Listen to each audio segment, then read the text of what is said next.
ନାଇଁ ଆମ ଗାଁରେ ଥିଲୁ ଯୋଡ଼ାକ ପିଲା ଆଇଲେ 2 ଜଣ ଯାକ ପିଲା ଆଜ୍ଞା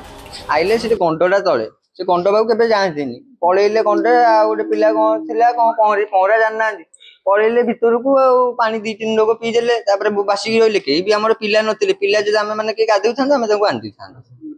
ଆଣିପାରିଲୁନି ତାପରେ ଆମକୁ ଜଣେ କହିଲେ ଗୋଟେ ସ୍ତ୍ରୀ ଲୋକଟେ ତନ୍ତୀ ସାହିର ଏମିତି ଆମେ ସାଙ୍ଗ ହାତି ଦୌଡ଼ା ଦୌଡ଼ି କରିକି ଗଲୁ ଖରା ଖୋଜିଲୁ ପାଣି ଭିତରେ ବୁଡ଼ିକି ଆମର ବି ଗୋଟେ ଭାଇ ଗଦ ହେଇଗଲା ତାପରେ ଗୋଟେ ଭାଇକି ଗୋଟେ ଯୋଉ ଅମି ବୋଲି ଗୋଟେ ପିଲାଟେ ତାକୁ ଆମେ ଆଣିଲୁ ଫାଷ୍ଟ ତାପରେ ଆଉ ଅଧଘଣ୍ଟେ ପରେ ଆଉ ଗୋଟେ ପିଲାଟେ ବାହାରିଲା 20 ମିନିଟ୍ ପରେ ବାହାରିଲା ଆଉ ପାଣି ଭିତରୁ ଏଇ ଭାଇ ଜିତୁ ଭାଇ ତାଙ୍କୁ ଦେଖିଲେ